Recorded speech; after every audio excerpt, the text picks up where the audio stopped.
pinag-aralan ng mga expert na ito isang halamang gamot. Tinignan ko, sabi ko, parehas yung dahon. Ayun, pinakulo ko, pinainom ko. 24 hours. After that, dinali ko sa ospital.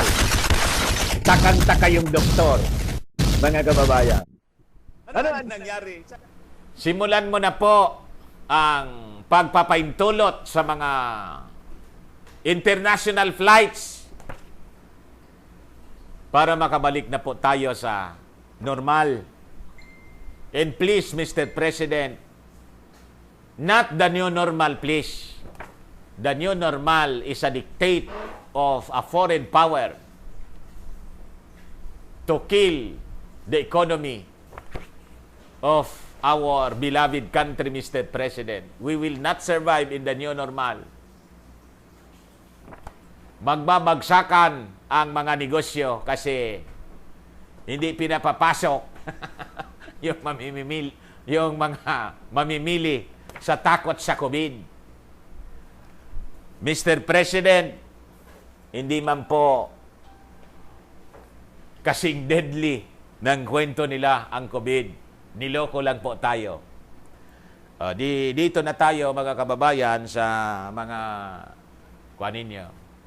2,700 pa yung nanonood sa atin. Maraming salamat sa inyo.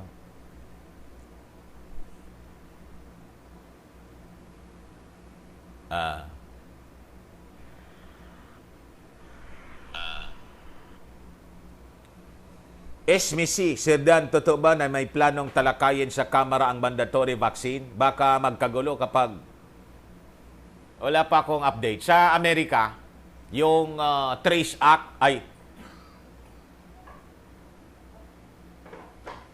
Trace Act yata. Tama yon. May nag-sponsor na Trace Act, yung tawag nila. Ronaldo Reyes, Sir Dan, kahit GCQ, hirap pa rin magnegosyo yung mga clients pag pinuntahan mo ng personal. Kahit matagal na kayo magkakakilala, parang ayaw kakausapin. Everybody thinks everybody has COVID. Paraning na. Kaya nga, Marilyn Latonero, yes, do it every day to enlighten those who have not heard yet on what is happening in this world. We continue to pray for PRRD to be enlightened too. Leia Firater, God bless you, Sir Dan. Motion science, masyado pong potent ang itinurok nila kay PRRD sedative. Baka po. Hindi na. Pinapanood ko yung ating Pangulo para yung venom niya kung sa ahas, yung venom niya kung sa ahas po, parang, ano nangyari sa ating Pangulo? Parang, yung tapang na nabawasan po, biglang,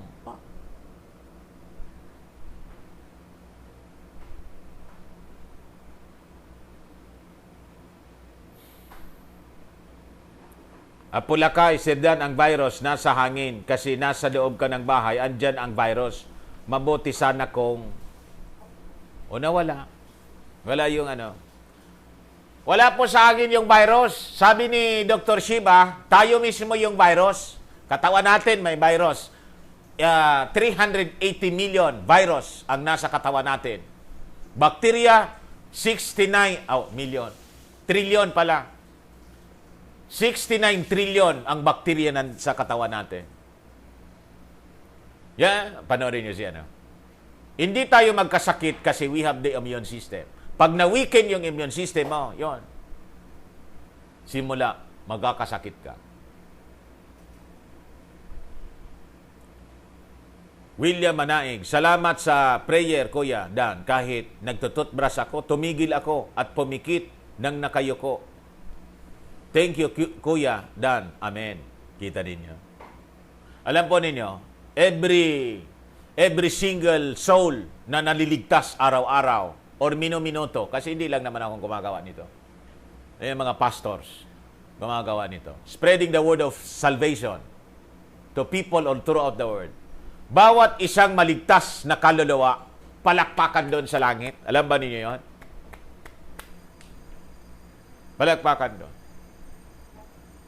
Ang isang kaluluwa ng isang tao, mas na mahalaga, valuable than all the wealth of the earth, of this world. Ganon katindi. Ganon po yun. Kaya nga po, mahal na mahal tayo ng ating Panginoon. Imagine yung anak niya, bugtong na anak, nag-iisang anak. Binigay niya sa atin para tayo iligtas. Nagpapako sa krus para lang tayo iligtas. What a great love, mga kababayan, of a Father, our Abba, na i-offer ang buhay ng kanyang nag-iisang anak. You see?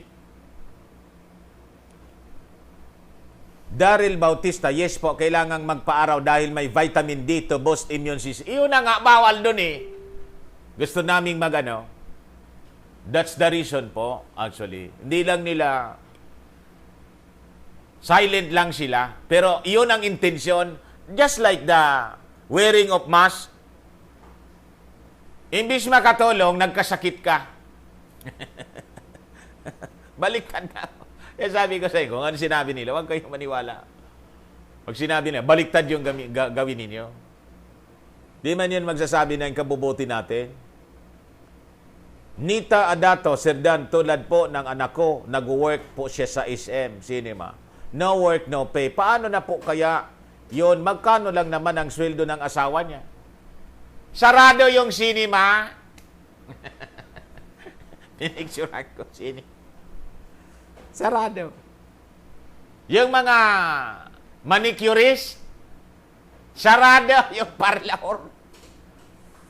Irene Bumanlag, Tan, ang dahilan bakit di magising yung si PRRD, ginagamit ng Diyos ang oras na ito para marami maligtas. Baka, tama. Para kayo manood sa akin. Di ba?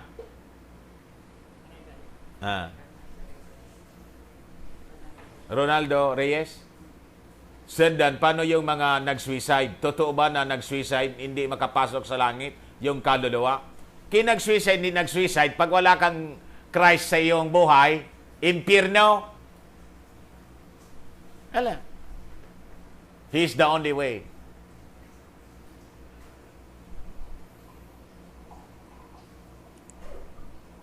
Si Christ lang po ang sagot. Wala. He's the only answer. Delilah Montero, Sir Dan, ako po ay close Catholic pero laging nakikinig sa magagaling na pastor kasi yung mga pare, puro politikang sermon.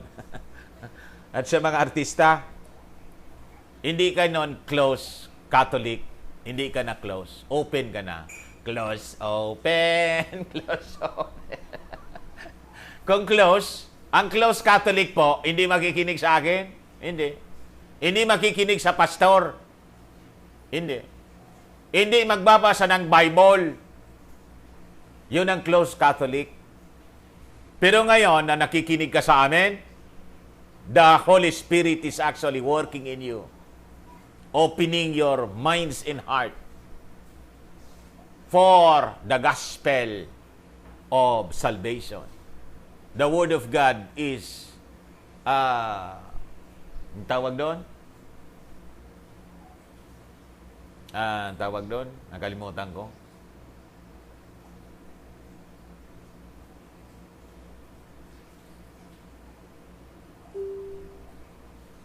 Ang talas ng Word of God is, just like a two-edged sword. Sharper. Is-sharp pala. Sharper. The Word of God is sharp. It's like a two-edged sword.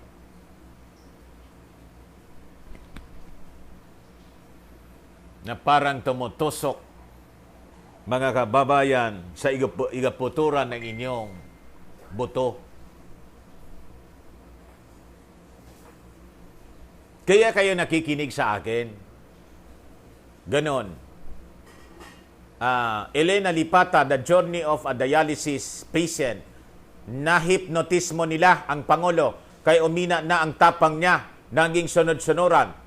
Nangangayat na nga po siya. Kasi, kaya please let us pray every day for our President. Tama po. Baka kung tinurukan nila ng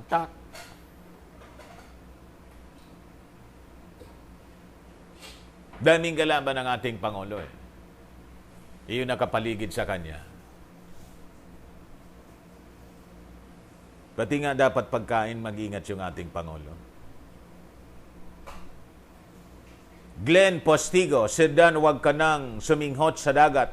May mga microplastic na rin na ninipis ng tubig ang sumasama sa tubig dagat. Lori Night Dog, hindi naman natin mapipigilan ito mga seeds ni Cain. Sabi niyo nakasulat lahat ang mangyayari. Antayin na lang po ang pagharing muli, pagbabalik ng ating Mesiyas. Delilah Montero, baka po iba ang gamot na ini-inject kay President Digong. Angelina de los Reyes, watching from Australia, Sir Dan. Benedicto Cantero, Sir Dan, nagkaroon na po ng pag-uusap ang President Duterte at ang Fabunan. Mabuti kung gano'n. Ganun ba? Irene Bumanlag, may plano po ang Diyos, kaya ganyan. Ella Pabrosete, paano po yung sinasabi sa Bible na hindi lahat ng tumawag sa akin ay ng Ama ay di ko makikilala? Dami kasi pong tumatawag sa Kanya. Ama. Kung hindi ka man po na-save, tumatawag ka sa Kanyang Ama kasi narinig mo sa iba na tawag, Ama sa langit, Amang Diyos sa langit. Pag hindi ka po naligtas, pag ikaw po ay tinawag na niya, tapos tinawag ka niya, o tinawag mo siya, Ama, sasabihin niya, hindi kita kilala. Ngayon, ang tanong, paano kang naging anak? Ano ang requirement? Pag-usapan natin yon sa susunod. Paano ka magiging lehitimo? Paano ka magiging lehitimong anak niya? In fact, hindi ka man talaga totoong anak. Isa lang po ang anak ng Diyos. Si Jesus Christ. Nag-iisa nga eh. Kung ganon, ano ka? Bakit pinayagan ka, binigyan kang karapatan na tumawag din na Ama? Ano yung requirements? Next time. Dito muna tayo sa mga Jim Kaole. Doon po sa nagsabing pastor, yung tatay ni D.O.H. Duque, hindi po totoo yan. Dating gobernador ng Pangasinan ang tatay nito, kaya politikong-politiko ang utak. Di naman doktor. Taga Pangasinan dito siya, no? Kababayan niya to. Suntok del Rosario. Thank you, sir. Some of our Bill of Rights being violated. Right to travel, freedom of religion restricted. Sinorender natin dahil kay COVID. Sinorender. Kaya nga sabi ko doon sa post ko, enjoy the little freedom that you have left. Yung kukunti na lang na kalayaan na natitira sa atin, i-enjoy na po ninyo.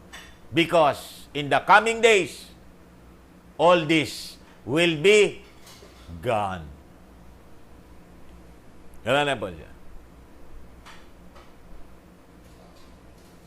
Lulang-lula, hilong-hilo ang tao ngayon.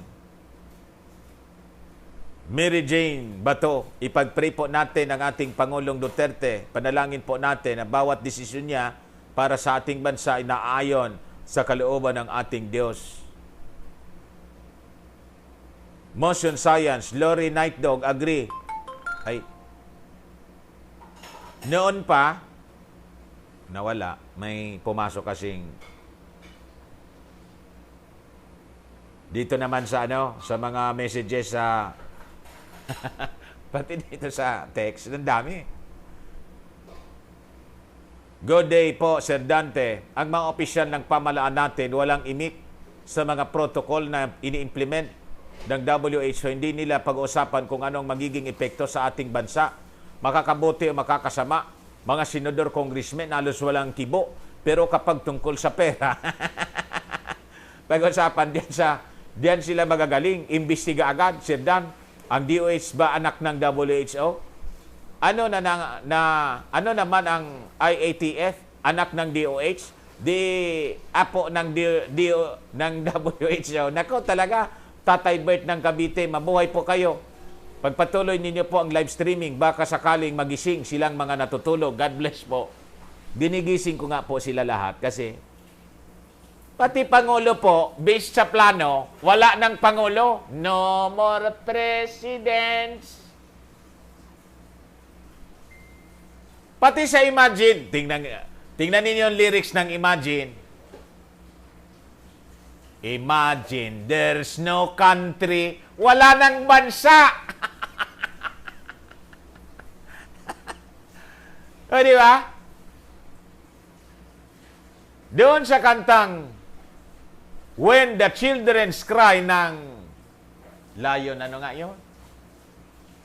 No more presidents and all the wars will end.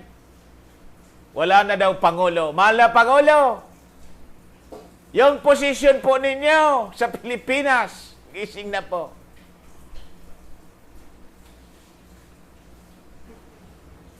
I-delete nila. Alam ba ninyo? I-delete nila. The Jesuits, sabi ko sa inyo noon, the Jesuits order. Tingnan ninyo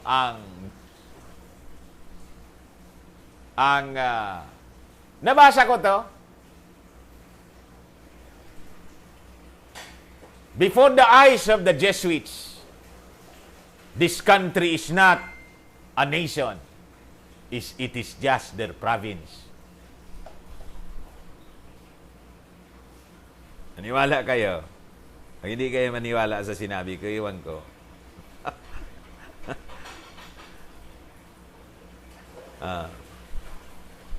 Mr. President, yung palasyo natin, wala na yan. Magiging kuha na lang siya. Provincial capital. Good day, Sir Dan. Anong verse po ang Bible yung misakit? Ibukod lang para madali gumaling. Kalimutan ko.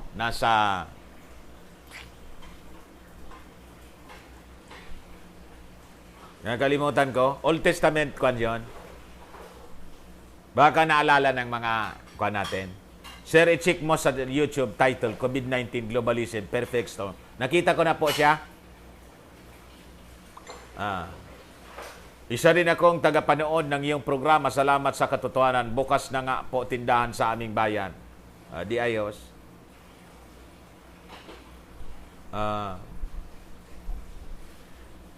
Sir, ano to?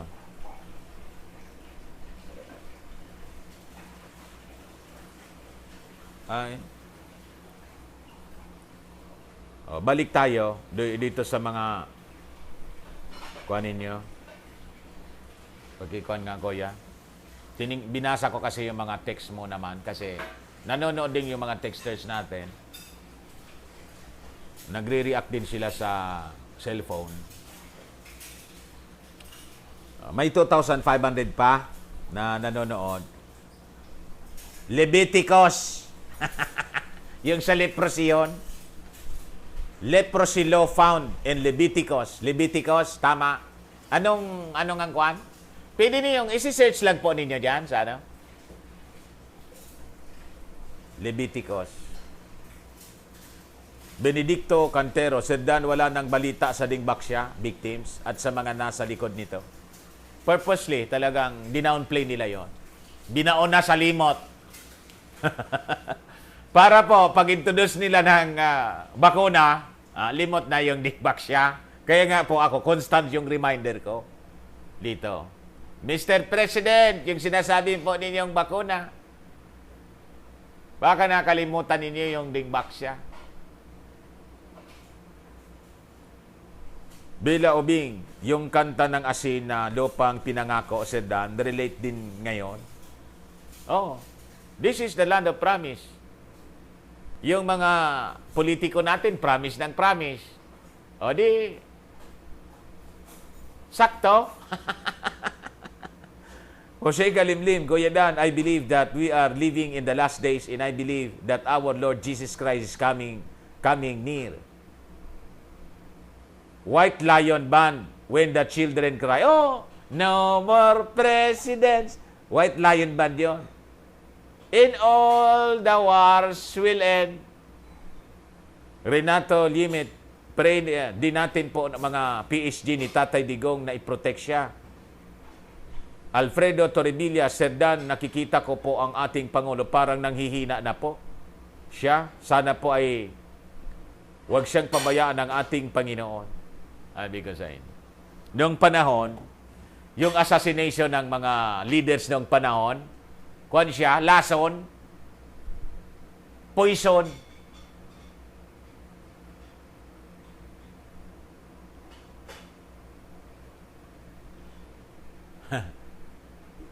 This is your host, Dante Maramilla sa Bullseye. Maraming salamat po. Bye-bye mga kababayan.